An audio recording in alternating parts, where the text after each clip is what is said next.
We're going to jump into from Dasra to empowering adolescents, and it's been a passion of ours as an organization over a number of years, and we started our work about 5 or 6 years ago, and Vishal spoke very briefly about our first report, which was Girl Power. Then we did the Giving Circle in educating girls, and then we actually did a research report on empowering adolescent girls. And we're actually really disappointed and saddened by the fact that it took us a very long time to close the circle. It was very difficult to convince people to come in and start to work with girls between the ages of 10 to 19. We would hear things like, well, they're going to get married anyway. What's the point? You know, can't we just work with children of a younger age? And that's where we realized what a great opportunity for us to take this really crucial age where they are somewhat invisible, and could we really invest in them and be able to solve a lot of the problems that we're faced with in India. And so we took up that challenge, and we had some supporters that sort of began to help us grow this work. And it was the first time that we decided to be sector focused. So we were pretty much sector agnostic, as in we looked at different themes in different areas. And as you all probably know of growing organizations in the for-profit world, it's similar in nonprofit, where as you grow, starting to develop some sort of field and sector expertise is part of the growth story, even for us. And so putting a stake in the ground around empowering adolescent girls for us was a really great opportunity. Over the last year and a half, what we've been trying to do is really innovate on how do you have a holistic approach to really working with an adolescent girl. And what we've anchored at the center of this are a few outcomes, and that has really helped us rally a group of funders. It's helped us attract implementing partners in a real innovative way of working and grant making. And so what we're just gonna share with you is a quick video, just kind of the 101 of our 10 to 19 Adolescent Collaborative, and then I'll move to hear from Akasha and Tamara from the Packard Foundation on how they've been involved in the collaborative and how we're really looking at this sector overall.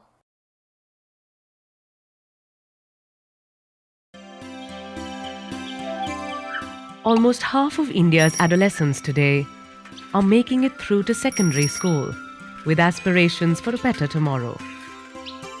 But there are those like Payal who invariably get left behind. All of 14 talks of marriage will probably mean an end to any such hope for an alternate future. Out of the estimated 250 million adolescents in India, many like Payal are burdened by circumstances that deny them their full potential. At 15, Rakhi is a mother to this undernourished child, but her situation surprises no one. Bharat, on the other hand, has had to drop out of school to help support his family. Accounting for about 20% of our country's population, India currently has the largest cohort of adolescents in the world today. If we work to turn their stories around, these adolescents can serve not just as catalysts of change in the lives of their siblings, parents, grandparents, children, and the communities around them, creating multiple circles of impact, but with agency, they will be able to realize and rise to their full potential, ensuring a successful transition to adulthood. The 10 to 19 Dasra Adolescents Collaborative recognizes this potential for change. Until about 2008, pockets of non-profits engaged in sectors like health, education, and employability faced a common challenge. They had limited incentive for collaboration and hardly any formal structures to help build towards it.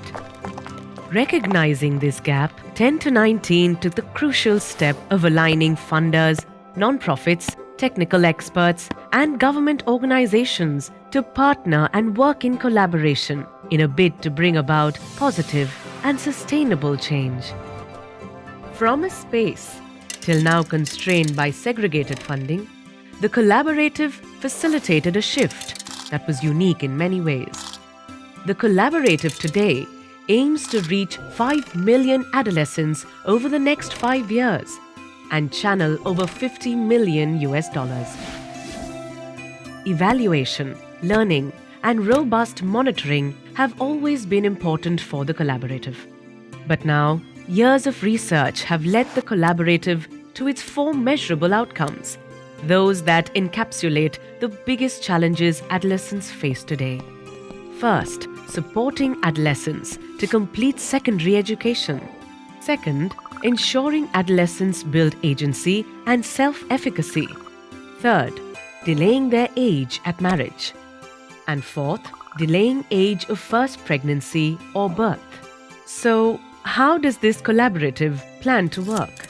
First, 10 to 19 aims to bring about a changed focus to the funding environment. So, from focusing on funding activities and outputs, it plans to focus instead on funding outcomes. I think outcome-based funding really helps us to invest, to measure, to create evidence and really assure outcomes, because the kind of issues that we work on cannot really be attained in shorter terms. Next, a select group of non-profit organizations in specific geographies will be supported to deliver comprehensive programming at scale. One of the cornerstones was knowing that it wasn't enough just to send you to school, you to a health clinic, teach you about how your body works, that every girl had to understand all of those things, or whatever cocktail of things it was that she needed so that her life would change. But of course it's not enough just to change a girl's life. She needs her brothers and her male peers to also have different mindsets and to have different opportunities. 10 to 19 will also work on monitoring, evaluation, and learning by collecting robust data on results and measuring the effects of interventions. We've all been grappling with many interventions, many programs, but how do we know that they're working? We don't have the hard evidence to say, yes, if you do it this way, this is the outcome we'll achieve. And I think that's the need and that's the importance of evaluation. The government of India is really looking forward to different partners helping them to rethink their adolescent programming.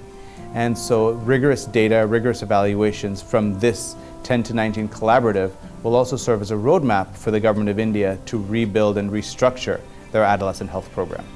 And lastly, the collaborative will engage with the community of practice to create a collective voice, to engage with the government and the larger society in order to produce large-scale systemic change.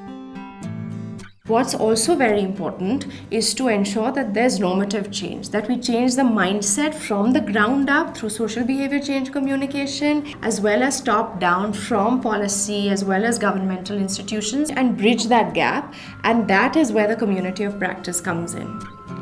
There is a fifth player in this team as well, perhaps the most significant, the adolescents of this country themselves. Through fulfilling the 4 measurable outcomes, 10 to 19 will strive to change not just lives, but the attitudes, beliefs, and behaviors that limit the lives of India's adolescents. Together, change is possible.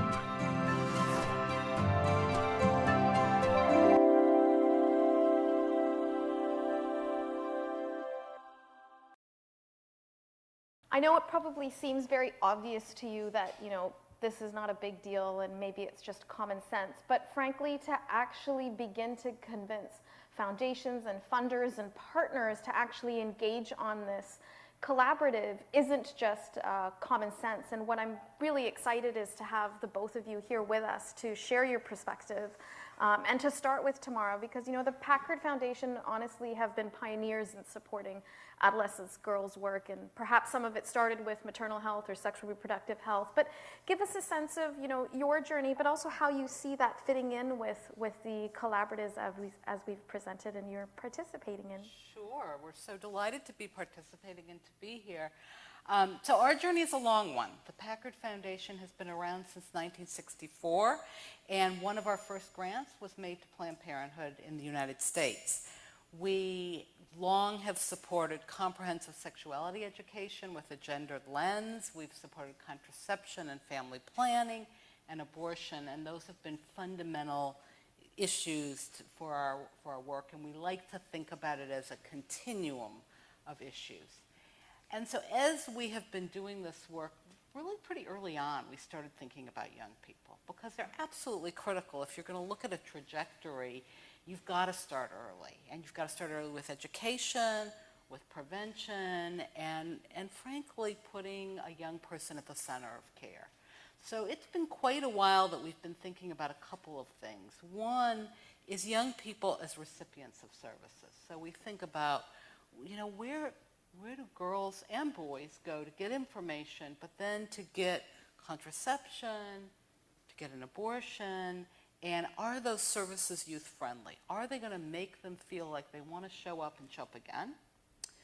And then we think about young people as activists and movement builders. And I think one of the things that struck me in looking at this video is the importance of listening closely and the importance of seeing young people as assets.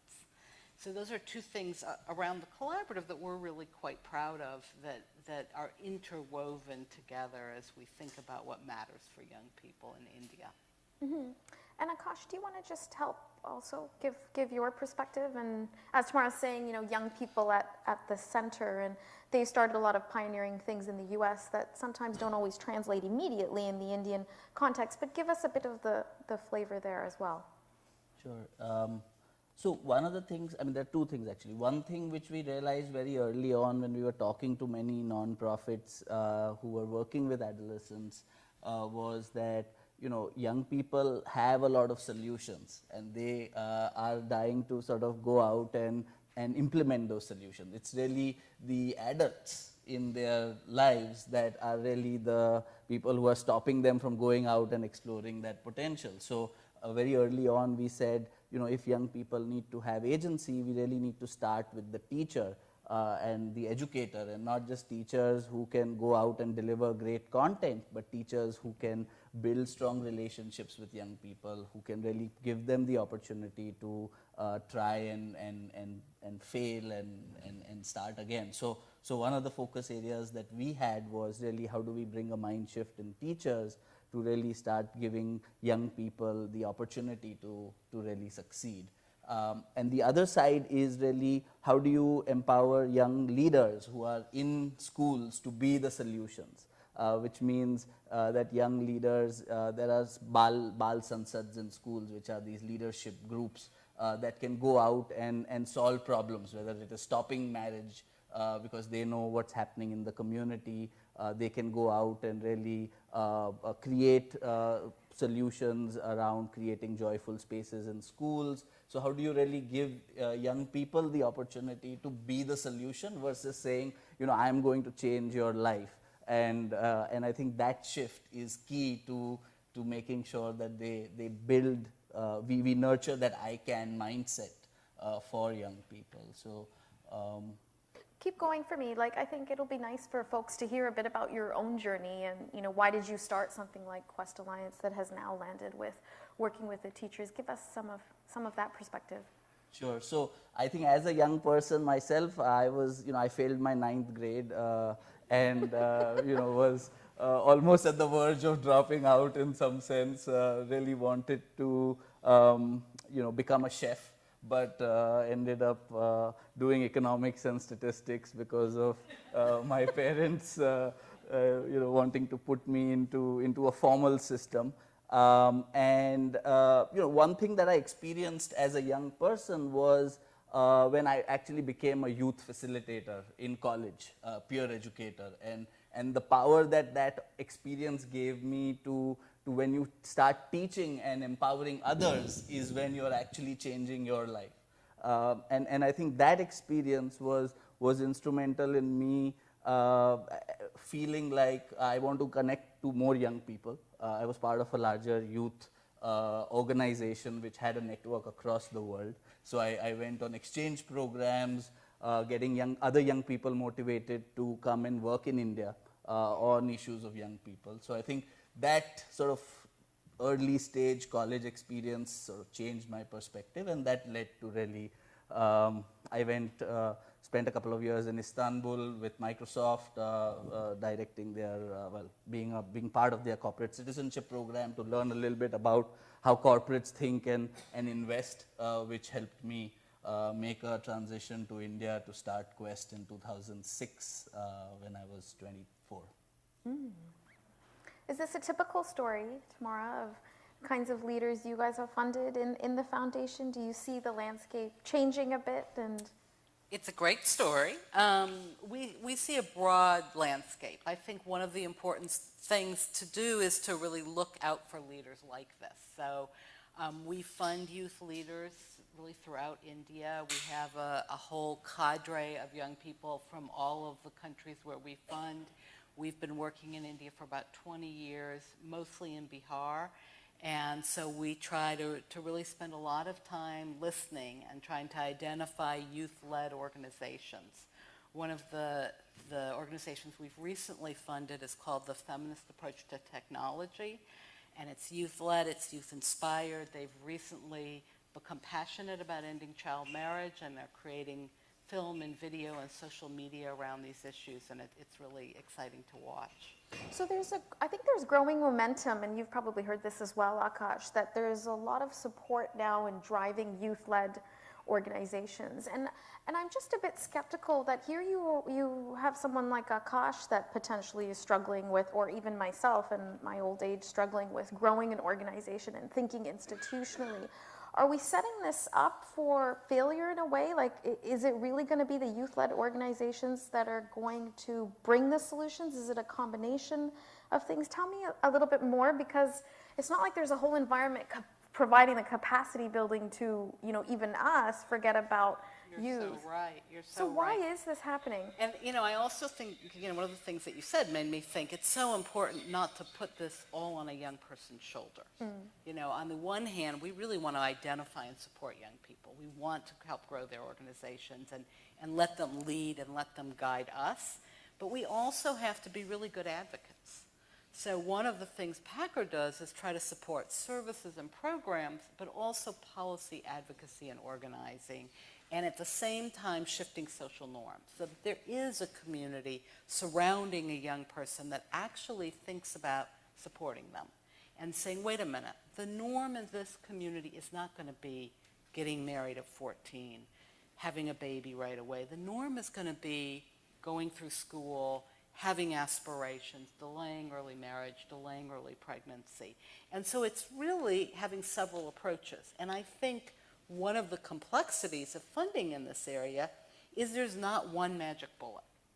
And so we, as a community that cares deeply about adolescents, has to be patient, and we have to really be in it for the long haul and spend a lot of time understanding the ecosystem and thinking creatively about every place we have to touch. So, we want to support the youth-led groups. We also want to support organizers and advocates who can get to government and say, how do we encourage governments to actually pay attention to what works, to what science and research tells us will make a difference. Akash?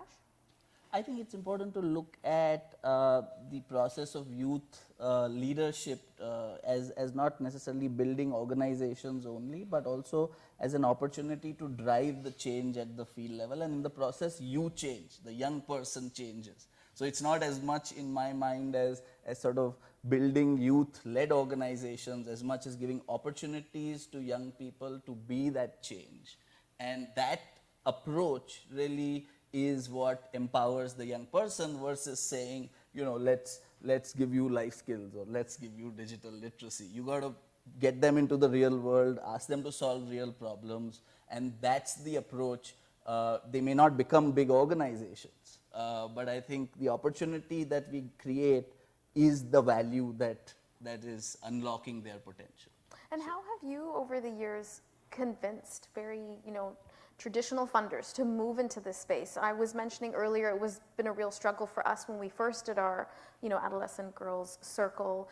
It seems like an obvious place, but a lot of funders, even from the Packard or the Bill and Melinda Gates Foundation, all come from the maternal health and the sexual reproductive health, and then put this sort of plus A on it. At least in India, that was how the adolescence piece started to move. And so the funding almost always came from that side. Give us your sort of experience on how you've seen that landscape change. I know you've got some corporate funders now in the space, and how that may relate to your approach as well.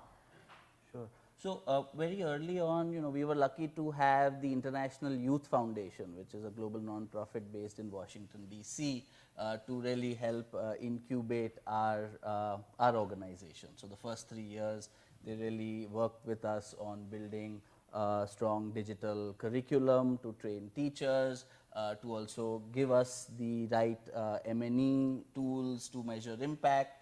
But as that investment early on was ending, we started looking at corporate philanthropy as a core target for our funding, and we happened to meet some organizations in the early stages of their journey. So organizations like Accenture, Microsoft, and a few others who were really figuring out what they wanted to do with young people, and really seeing how can they leverage the power of technology to really invest in organizations. So I think we were lucky to meet them early in our journey.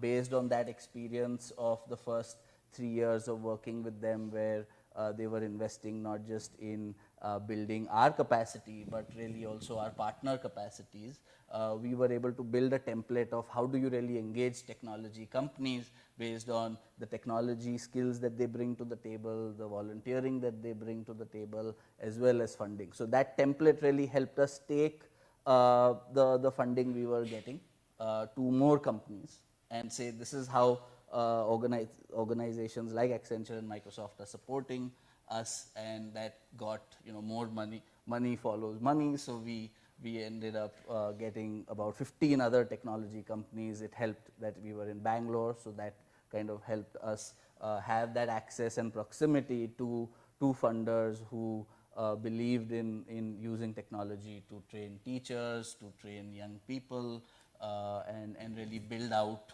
a platform which they own, and not something that we went and said this is our work, but they really investing in co-creating that platform. So I think that really helped in not just saying this is our program funded, but it's like this is your program, and we've helped create it and get more funders onto that platform.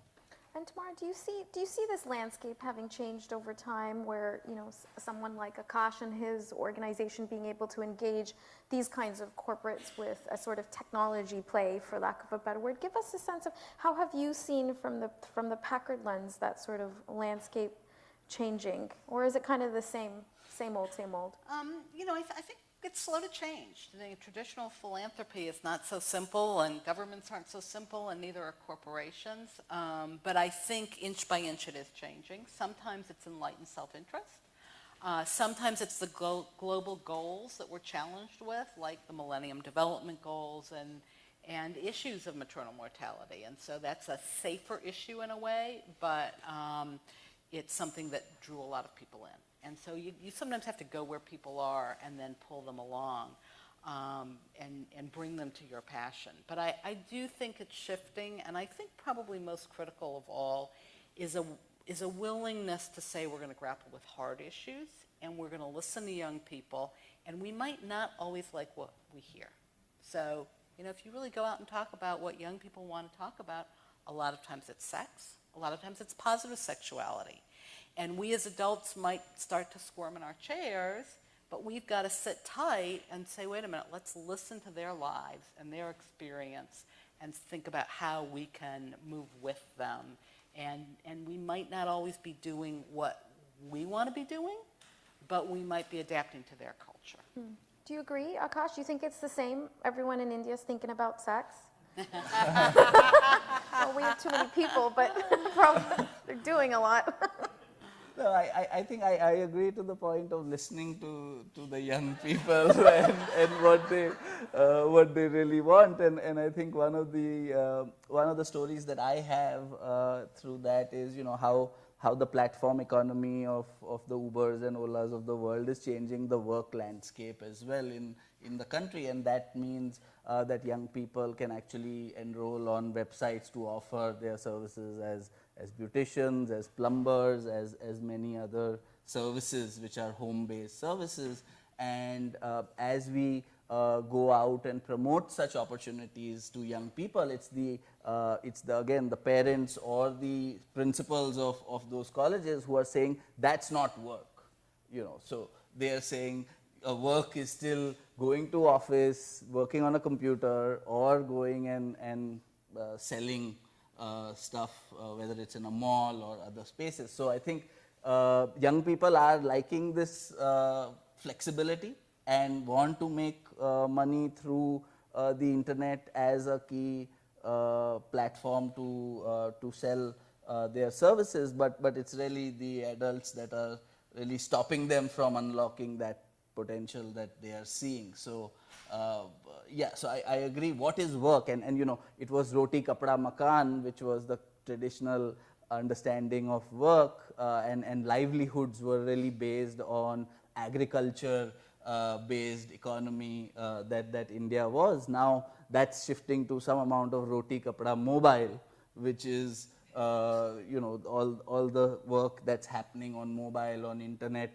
And I often joke that it's really the mobile has to really crack the ABCD, which is kind of the astrology, Bollywood, cricket, and devotional content that mobile really gives access to. But hopefully the E is going to be education and employability, because that's going to really help really make that leapfrogging happen for young people as well, if they have access to content that they want at their own pace, own time, if there's access to opportunity that they have through the gig economy, through the platforms, and keep changing those jobs that they want to. I think one thing though we are struggling with is really the struggle that you have to go through getting young people. You know, they don't want to struggle enough in life. They want to get that 15,000 rupee job without starting at 8,000 rupees or 9,000 rupees. So how do you teach them the value of that struggle is still something we are grappling with, that the first job is still important. It may not be as per your aspiration, but start somewhere. And they're not willing to take some of those jobs. They'd rather stay at home or do something else, but they, yeah, so that's. Well, no, it's interesting because, oh, you were going to say something. Well, no, I Go was ahead. just going to sort of add to your question, which is sort of motivating people and drawing people in. And while it's a very different cultural context, the government in Ethiopia is an interesting example, because they very much want to be middle income by 2025. And that really drives them. And they understand that in order to do that, they need to actually deal with adolescent girls. They need to educate them. They need to delay marriage, delay pregnancy, and keep them healthy. And I think thinking about how they took their self-interest and then followed it is a really interesting model for all of us who think about adolescent girls. Do you want to speak more also about the role of the government? I mean, we're seeing in India almost a sense of urgency that, you know, now we're going to have our demographic dividend, or will it be a demographic disaster? So they're almost in an imperative. And so we're running into all of these policies, you know, will they ever get implemented? Do you want to give a sense of India or Akash, India? So I think we've traditionally had all the policies in place over many years. It's really the implementation of those policies at the last mile that generally fails us, and I think that's where innovations that civil society organizations, non-profits do need more attention to help scale some of those up. So I think the solutions exist. I know that the Ministry of Human Resource Development now has been really proactive in reaching out to non-profits doing good work and say, come and program manage some of our work. So in some sense, handing over to some extent the headaches of the nuts and bolts and bring that, leverage that experience. So we are seeing that kind of partnership happen more and more, which is great. I think on the skill side, though, I'm not as optimistic as on the education side. I think it's still very new. It's a lot of private sector led incentives, and which is fine, but I don't think we are able to reach the most vulnerable, especially jobs or work opportunities for girls. A lot of girls, if you go to rural India right now, want to work as teachers or healthcare workers or as development professionals, because that's the kind of thing they see around their context as well. And those kind of opportunities really are the aspirations. And I'm not seeing the skills ministry really focus on that. And it's early stages, but it's been 5 to 10 years. So, you know, it does occur to me that it's an important role for philanthropy, both for private philanthropy, for individual philanthropists, and especially in India, where you've got huge success. And it's sort of for us to invest in experiments, to raise our voices, and to really go to the government and say, come along with us, and work with them on crafting something, showing that something can work. And we have weathered a lot of different governments. So, you know, we've gotten to know the state government of Bihar really well, and we've gotten to know a lot of people in the federal government really well, and sometimes they're with us, and sometimes we have to pull them along. But I think hanging in there and saying, how can we show them that we can reach the most vulnerable, that adolescents really matter, really is an important way forward. And I think anybody who cares enough to write a check perhaps also ought to care enough to go to their government official and say, look what I'm doing, I'm so proud of this, come meet these young people, walk the streets of my community with me, and then help me get the government to write more checks. Mm-hmm. I'm going to actually open it up for questions and then come back to each of you. And I have 2 in the back. Why don't we take both of them? Thank you. I assume this is on, sorry. Thank you. I actually have 2 questions. One has to do with the fact that all day we've been talking about changing ecosystems. We've been talking about sustainability. And there's a piece that often gets left out that I didn't hear on this panel, but perhaps you could comment on it, which is the whole concept of positive masculinity. What does it take to engage young men to be different from the generations that came before them in order to empower their entire peer group as they move forward? So that's question 1. And the second has to do with the fact that with increasing technology and automation of many things, how do we ensure that our curriculum is evolving to empower adolescents for the 21st century versus 20th century jobs? You know, the World Economic Forum talks about 21st century skills, et cetera, and I grew up in India, had an education there, I'm involved with some education initiatives over there. The education system is still very focused on rote learning and things like that, which are not 21st century skills around creativity, teamwork, collaboration, et cetera. So those 2. Thanks. So Tamara, why don't you take the young men and positive masculinity question and the technology one to you? So, you know, I think there's probably many answers to the positive masculinity question. I think first and foremost, it's to have it in your mind's eye. So, you know, we have adolescent girls squarely in our mind's eye, and I think that's important, and we cannot let go of that. But at the same time, we have to start thinking, you know, what are we doing for the guys? And we've supported many programs that have been successful where perhaps young men and young women meet separately, but then they also meet together and are in real conversation, real training, real offerings of services. And I think that's very important to sort of keep one's eye on, along with the issue of social norm change. And those are more amorphous conversations. It's actually something we've been talking a lot more about at the Packard office in India. But if we can start thinking about how we elevate what's really positive, as you said, about masculinity, and then also call out what we don't like, and not brush it under the table when men are violent or men are abusive, etc. But that is partly a programmatic shift and partly a societal shift, and I think we have to get everybody in that conversation. We need our government leaders, our faith leaders, our Bollywood stars, all speaking out about how we shift those norms. Yeah, and I mean, I think one of our biggest challenges, we did a bit of research on the role of men and boys. The challenge is the funding, actually. There are programs on the ground and there are organizations who want to be able to work with men and boys, but there's so much tagged money that actually doesn't allow it to flow to the organization. So actually having more experimentation, a little bit more research on what's working when you work with men and boys is actually a real area that we need to invest in, particularly in India. So some of it is coming from the challenge of funding. Some of it is actually coming from a conflict in ideology. In India, you will see the feminist movement and feminists feel very strongly that why is money going to go to men and boys when ultimately it is these women and girls. And so some of that conversation of why these ideologies ultimately need to come together to achieve a particular outcome, we need to start to move that sort of mindset change as well. And so let's also go to your... Sure.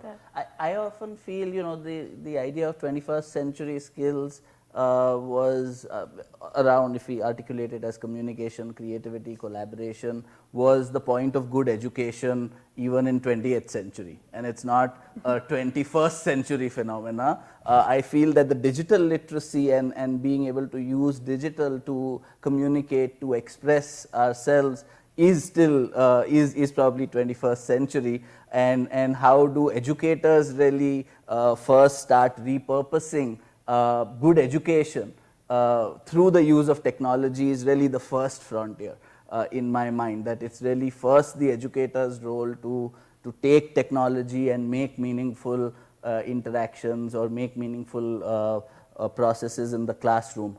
I think we've done a lot of work around digital literacy to digital fluency to digital mastery. So it's almost a continuum where you're really building curriculum mindsets around how do you really learn using technology, how do you start then using technology to basics of coding, to basics of using that in a particular career. So I think a lot of curriculum work has been done in this area, and many different organizations have invested time.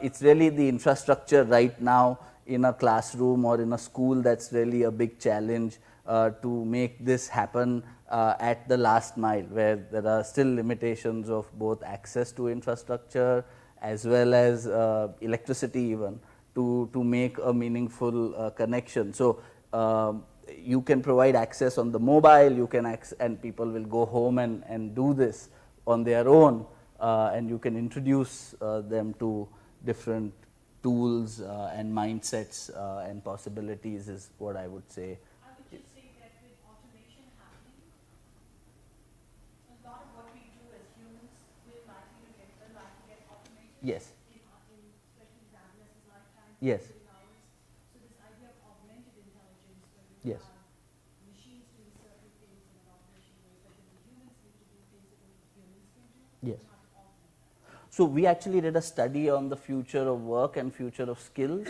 and what we found was that while there is a high potential of automation in India, the adoption of automation in India is still not certain that it's going to be there in the next 5 to 7 years, given the high costs, given that the regulatory environment still may not allow for full automation. So I agree that we need to start moving towards teaching digital literacy and integrating it in our curriculum, but at the same time I think the job loss that is going to happen at the entry level is going to most significantly impact young women who are actually in BPOs and that kind of a sector where there are almost 650,000 jobs that are going to be lost by 2022.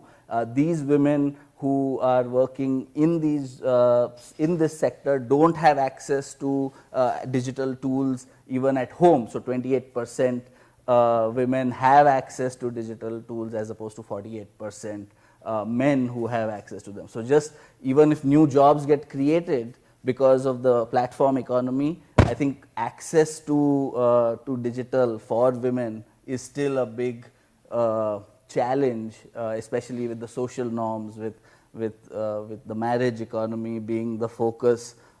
They don't just get access to mobile phones, and so where will you start, accessing these jobs if there's that digital divide as well? So We had a question next to, yes. Hi, thank you so much for your insight. This topic really resonates and hits at home. I'm curious if you could talk about the religious and cultural beliefs that exist around, child marriage and whatnot. I'm an Indian woman myself, and I've grown up here. Yet I have these pressures that I put on myself and that come from my own family. I'm hitting shelf life, quote unquote, and I'm single and I have no prospects. And it's like, what's going on? And it's like my family's very progressive, so I can't imagine the challenges that these young girls face when that paradigm doesn't exist. So I'm curious if you could talk a little bit about how you guys have faced that in the work that you've done. Thanks.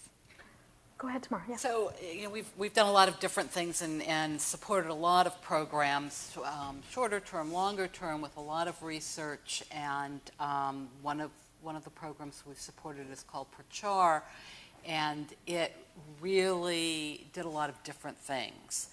But one of them was conversations. One was life skills training, but another was conversations with young men and young women. And together, all that made a difference. I think that really critical to it is putting that on the table. There's a lot of social pressure. There's a lot of religious pressure. And we've got to talk about it and acknowledge it, talk about how to deal with it. And at the same time, it's on us, the adults, to work with faith leaders and say, let's think about this. What really happens to a young girl and a young boy who get married off? And there's a lot of changing minds going on. Sometimes it's faith leader by faith leader, but I think it's doable. I'm going to quickly tell you one of my favorite stories. I was sitting on the ground, I think we were in Bihar, with a bunch of young women, and they were all remarkable and so much potential. And one of them had sort of spoke up about going through the Prachar program. Her name was Pooj, and she was now 17, but this had started when she was 13 or 14. And when she was 14, her grandmother said, okay, it's time to get married. And let's go, we're going to make the plans. And she said she had just been through this program, and no, I'm not going to do it. And of course her grandmother said, but you must. And you all who are familiar with the culture know how that goes. And finally, after having been through this training, she said, okay, I'll do it under one condition. And the grandmother's thinking, probably it's the dress she wants or something. And she said, if I can vote, I'll get married. And the grandmother said, you can't vote, that's against the law. And she said, that's right, and child marriage is against the law. And it really actually worked. Now, empowerment is slow to come, so not every girl it's going to work for. But not only did it work for this girl and change her life, and she's still in school, but the word spread through 400 villages around her. And that started to shift the other grandmother's thinking, and so the norms started changing. So, little ray of hope. I'll take your Yeah, I question. had a short question, Yeah. maybe in the interest of time. Just curious about instructors and teachers. How open were they to learning all the digital, empowerment curriculum that you were providing for them, especially since they are in public schools? I'm thinking large number of students and resource constraints, right? So, how open were they to learning? Sure. Sure. I think the first thing is really to start with the self before we get into technology. So why am I doing what I'm doing? What gives me meaning, joy and pride? Can I start with the self? So I think before we really talk about technology, we really got to first open their minds to why am I a teacher, and what gives me meaning in that process. And once we've done that, technology is just a better way to reflect on what I'm seeing in my classrooms, to communicate that, to learn about new ways of facilitation, new ways of engaging young people. All of that content what we create is technology based, but it really needs to start with the self and then move to the digital tools, and that's worked, I think, for us. And also then giving a sense of community to the teachers, where they're really documenting their practices, sharing those with other teachers, and getting recognition and conversations also works, because they then start finding solutions to their problems. And I think that's also worked, just the social capital and the identity that they get through technology just being a way to get that elevation in some sense. Yeah. Great. Last question. Yes, go ahead. Thank you. My name is Geetika, and I just need few comments on, we saw on the video, and we all know that 70% of India is still very rural. 70% of India's population is living in villages. The shift from, rural to urbanization, I mean, we are all seeing that farmers are selling their land and their kids are buying a, car to drive Uber and Ola in India. So what is being done to keep the rural population in rural areas, promote farming, promote jobs for their children there rather than moving to BPO or working for, other urban jobs that we just discussed, and digitization and so on. So just some comments on that and see where that trend is going and how foundations and funders are looking at it and treating it. Yeah, I think it's a great question. I think what we are seeing is agriculture is probably going to get automated the fastest. And women are traditionally employed in agriculture based jobs, and not jobs but more work and casual work as well. What we are seeing is really that it's not the urban, not the rural, but it's the middle, it's the peri-urban as we call it. So it's at the edge of rural and just before urban. That's the new bustling space where work is getting, as cities are expanding, work opportunities are getting created in those spaces. So you see a lot of migration happen from, which is like about 100 kilometers from the village to the nearest town. And that's where support systems for young people is key. Where do I stay? How do I commute?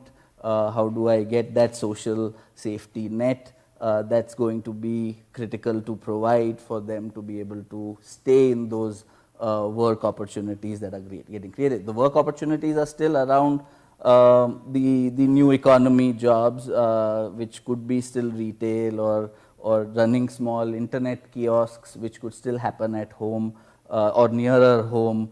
But yeah, it's I would say that intermingling of rural and urban that's creating the work opportunities.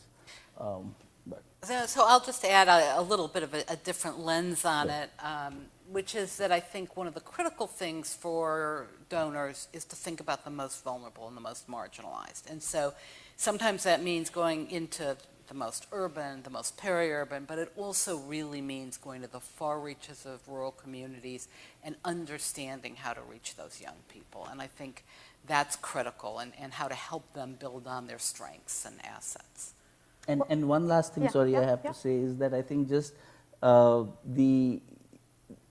think the opportunity to look beyond government jobs and police and banking is now happened, and that dream of getting out of my village has happened. So we have been able to crack that people are dreaming beyond what they see. It's really making that connect with the last mile that's still kind of 50-50.